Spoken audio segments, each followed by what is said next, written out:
Ке се формира експертска група за спас на моликовата шума во Националниот парк Пелистер, откако во невремето со силен ветер и снег минатата зима беа оштетени околу 1100 стебла.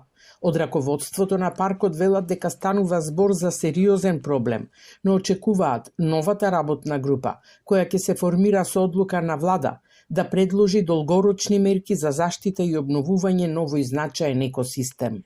Станува збор за луѓе кои се одлични познавачи на состојбите на Националниот парк Пелистер. Веројатно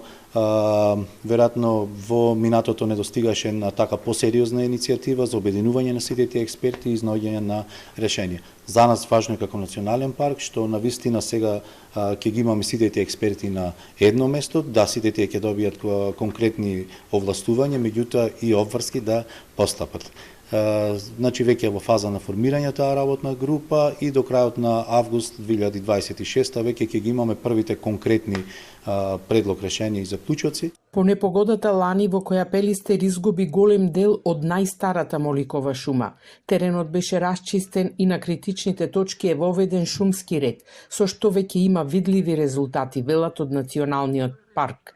Додаваат дека моликата бара простор и услови за обновување, а без интервенција постои ризик таа да исчезне и да биде заменета со други видови.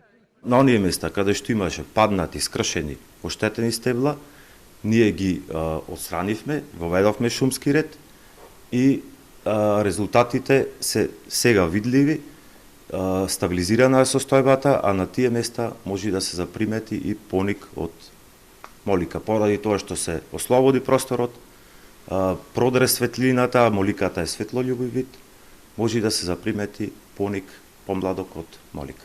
Германскиот ботаничар Август Гризебах пред речиси 2 века за прв пат го докажа постоењето на моликата по истражувањето на Баба планина. Македонскиот бор, како што му е официјалното име, е исклучително значаен ендемичен вид, а токму тоа е причина што Пелистер во 1948 е прогласен за национален парк, прв во државата.